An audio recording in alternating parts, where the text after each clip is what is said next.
کون کہتا ہے کہ مسلمان بڑے پریشان ہیں؟ کون کہتا ہے کہ مسلمان بہت بے چین ہیں؟ کون کہتا ہے کہ مسلمان بہت زیادہ پریشانی کے عالم میں مبتلا ہیں؟ نہیں، فجر کی اذان ہمیں بتلاتی ہے کہ یہ مسلمان کتنے سکون کے ساتھ سو رہا ہے۔ فجر کے اذان کے بعد مسجدیں ہماری بتاتی ہیں کہ اس مسلمان کو کتنی آسانی کے ساتھ نیند آ رہی ہے۔ جس کو پریشانی ہوتی ہے اس کو نیند نہیں آتی ہے، جس کو بے چینی ہوتی ہے اس کو نیندیں نہیں آتی ہیں، جس کو ٹینشن ہوتا ہے اس کو نیندیں نہیں آتی ہیں۔ آپ کی نیند، آپ کا آرام سے سونا یہ بتلا رہا ہے کہ آپ کے اوپر کوئی پریشانی نہیں ہے، آپ کے اوپر کوئی مصیبت نہیں ہے۔ چاہے اتر پردیش کے اندر بے ایمانی کے ساتھ پھر سے وہی سرکار دوبارہ ریپیٹ ہو کے آ گئی ہو، لیکن اب یو پی کے اندر اگر مسلمان کہیں گے ہم بہت پریشان ہیں، جھوٹ بول رہے ہیں، کیونکہ فجر کی اذان کے بعد ہماری مسجدیں بتلا رہی ہیں کہ مسلمان کتنے آرام کے ساتھ سو رہا ہے، کتنے سکون کی نیند سو رہا ہے۔ اگر اس کو بے چینی ہوتی اور پریشانی ہوتی تو مسجدوں کی طرف وہ رخ کرتا۔ قرآن تو یہ کہتا یا ایھا الذین آمنوا استعینوا بالصبر والصلاۃ، اے ایمانوں والو جب تمہارے اوپر کوئی مصیبت آئے تو صبر اور نماز کے ذریعے تم اللہ سے مدد مانگو، صبر اور نماز کے ذریعے تم اللہ سے مدد طلب کرو۔ ہمارے اوپر اگر مصیبت آئی ہے تو ہمیں صبر کرنا چاہیے تھا اور نماز پڑھنے کے بعد اللہ سے مدد مانگنی چاہیے تھی، لیکن ہم خواب خرگوش میں مست ہیں، ہم تو سو رہے ہیں، ہم نماز کی ہمیں مسجدوں کی کوئی فکر ہی نہیں ہے۔ تو آپ ہمیں بتائیے کہ ہمارے اوپر پریشانیاں کہاں ہیں؟ کہاں ہے ہمارے اوپر مصیبت؟ حضرت زکریا علیہ السلام کے بارے میں قرآن کہتا ہے، دیکھیے نماز سارے نبیوں پر فرض تھی اور سب نے نماز کا اہتمام کیا ہے۔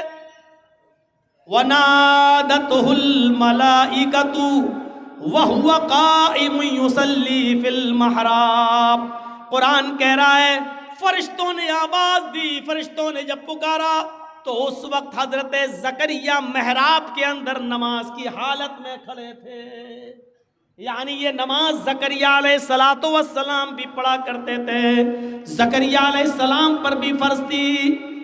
جب فرشتوں نے پکارا، فرشتوں نے آواز دی، وَنَادَتْهُ الْمَلَائِكَةُ وَهُوَ قَائِمٌ يُصَلِّي فِي الْمِحْرَابِ، تو حضرت زکریا علیہ السلام نماز کے اندر، محراب کے اندر نماز کی حالت میں تھے۔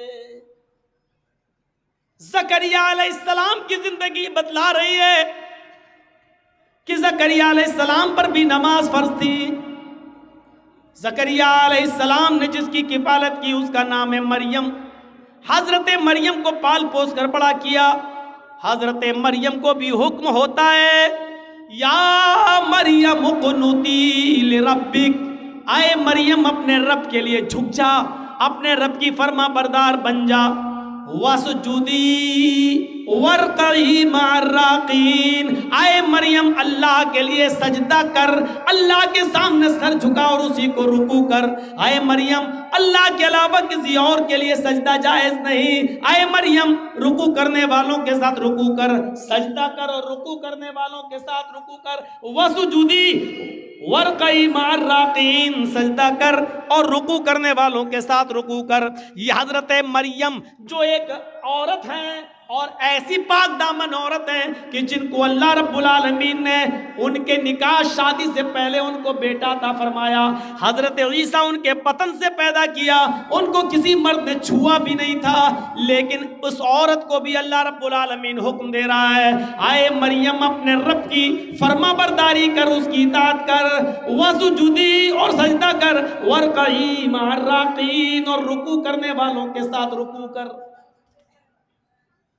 حضرت موسیٰ علیہ السلام کو کہا جا رہا ہے اے موسیٰ سنو، اننی انا اللہ، میں ہی اللہ ہوں، لا الہ الا انا، میرے علاوہ کوئی معبود نہیں۔ موسیٰ کو اللہ رب العالمین کیا کہہ رہا ہے؟ موسیٰ سنو، میں ہی اللہ ہوں، لا الہ الا انا، میرے علاوہ کوئی معبود نہیں۔ فَاعْبُدُنِي وَأَقِمِ الصَّلَاةَ لِذِكْرِي، اے موسیٰ بس میری ہی عبادت کرو، فَاعْبُدُنِی میری ہی عبادت کرو، وَأَقِمِ الصَّلَاةَ لِذِكْرِی اور میرے یاد کے لیے نماز قائم کرو۔ یہ موسیٰ علیہ السلام کو حکم دیا جا رہا ہے۔ ابھی ہم قرآن سے ثبوت دے رہے ہیں اور اس کے بعد میں ہندو دھرم کے اوپر آئیں گے کہ دیکھیے کرشن جی بھی نماز پڑھنے کا حکم دے رہے ہیں۔ وَأَقِمِ الصَّلَاةَ لِذِكْرِی اور میری یاد کے لیے تم نماز قائم کرو۔ یہ موسیٰ علیہ السلام پر بھی اللہ رب العالمین نے نماز فرض کی، اور موسیٰ پر نماز تو ایسی فرض تھی کہ موسیٰ علیہ السلام اللہ کے نبی سے بار بار کہتے تھے کتنے وقت کی نماز ہے؟ 50۔ نہیں پڑھ پائے گی آپ کی امت، پھر جائیے کم کرائیے، پھر کہے کتنی رہ گئی؟ کہ 40۔ کا ابھی بھی زیادہ، اور کم کراؤ۔ کتنی رہ گئی؟ 30۔ یہ بھی زیادہ، پھر جاؤ۔ اب کتنی رہ گئی؟ 20۔ یہ بھی زیادہ، پھر جاؤ۔ پھر گئے کتنی رہ گئی؟ 10۔ یہ بھی زیادہ ہیں۔ اے موسیٰ کیا 10 تو ٹھیک ہے؟ نہیں، پھر جاؤ۔ پھر گئے کتنی رہ گئی؟ کہ 5۔ کب؟ پھر جاؤ۔ میری امت 2 وقت کی نماز نہیں پڑھ پائی، آپ کی امت 5 وقت کی کیسے پڑھے گی؟ اللہ کے نبی فرماتے اب نہیں جاؤں گا۔ کیوں؟ کہ اب مجھے بار بار اپنے رب کے پاس جاتے ہوئے شرم آتی، کتنی کم کراؤں؟ 50 سے 5 رہ گئیں، 10 گنا اللہ نے کم کر دی، پھر جاؤں تو کیا بالکل ختم کروا دوں؟ نہیں، اب نہیں جاؤں گا۔ 5 وقت کی فرض ہو گئی۔ تو موسیٰ علیہ السلام پر بھی نماز فرض تھی، حضرت ابراہیم علیہ السلام کے اوپر بھی یہ نماز فرض تھی۔ جب حضرت ہاجرہ کو اور ان کے پیٹ سے پیدا ہونے والے بچے اسماعیل کو جب حضرت ابراہیم علیہ السلام نے بیاب و گیاہ وادی پہ چھوڑ دیا، غیر ذی زرع وادی میں چھوڑ دیا، ایک بیابان جنگل میں میدان منا میں چھوڑ دیا، اور جب چلے گئے دور گئے تو فرمایا ربنا انی اسکنت من ذریتی بواد غیر ذی زرع عند بیتک المحرم لیقیموا الصلاۃ۔ اے ہمارے رب، اے ہمارے پروردگار، ہم نے اپنی ذریت کو، ہم نے اپنی اولاد کو، ہم نے اپنے بیوی اور بچے کو ایک ایسی بیابان جنگل میں چھوڑ دیا ہے جہاں ان کا کوئی پرسان حال نہیں ہے، جہاں ان کا کوئی دیکھ ریکھ کرنے والا نہیں ہے سوائے تیرے۔ اے اللہ، میں نے ان کو غیر آباد، غیر مانوس جگہ پر ہم نے ان کو چھوڑ دیا ہے۔ بجلی نہیں ہے، پانی نہیں ہے، کھانا نہیں ہے، ایک بیابان جنگل میں ہم نے ان کو چھوڑ دیا ہے، بے آب و گیاہ وادی میں ہم نے ان کو تیرے بھروسے پر چھوڑ دیا ہے۔ اے اللہ، اس لیے یہاں چھوڑا ہے کہ ان سے آبادی بڑھے، پھلے پھولے، لیقیموا الصلاۃ، تاکہ یہاں یہ لوگ جب پڑھنے لگے اور آبادی بڑھ جائے تو نماز قائم کی جانے لگے، نماز پڑھی جانے لگے۔ ہم نے کیسے بے آب و گیا جنگل میں، وادی میں چھوڑ دیا ان کو، لیقیموا الصلاۃ، تاکہ یہاں نماز قائم کی جا سکے، نماز ادا کی جا سکے۔ ابراہیم علیہ السلام پر بھی نماز فرض تھی۔ ایک دوسرے موقع پر ابراہیم علیہ السلام نے کہا رب اجعلنی مقیم الصلاۃ ومن ذریتی ربنا وتقبل دعا۔ غور کرو قرآن کی اس آیت پر، ابراہیم کیا کہہ رہے ہیں؟ اے اللہ، مجھے اور میری اولاد کو نماز کا قائم کرنے والا بنا دے۔ رب اجعلنی مقیم الصلاۃ ومن ذریتی، اے اللہ مجھے اور میری ذریت کو، میرے بیوی بچوں کو، میری اولاد کو مقیم الصلاۃ، نماز کا قائم کرنے والا، نماز کا پڑھنے والا بنا دے، نماز کا پڑھنے والا بنا دے۔ ربنا وتقبل دعا، اے اللہ تو ہماری اس دعا کو قبول فرما لے، اے اللہ ہمیں اور ہماری اولاد کو نمازی بنا دے، نماز کا قائم کرنے والا بنا دے۔ اس سے پتہ چلتا ہے کہ نماز ہر نبی پر فرض تھی۔ جب مریم کے پیٹ سے عیسیٰ آئے تو لوگوں میں ہنگامہ ہو گیا، مریم نے بچہ پیدا کیا، ارے اس کی تو شادی نہیں ہوئی ہے، پھر بچہ کیسے پیدا ہو گیا؟ خرافاتی لوگ گھیر لیے، مریم بتاؤ یہ بچہ کہاں سے آیا؟ تم تو محراب میں نماز پڑھتی ہو، عبادت میں مصروف رہتی ہو اور اتنی نیک بنتی ہو، اور پھر شادی سے پہلے بچہ؟ یعنی سب کو دکھاتی ہو، ڈھڈورا پڑتی ہو، اور حالت یہ ہے کہ تم نے ایک ناجائز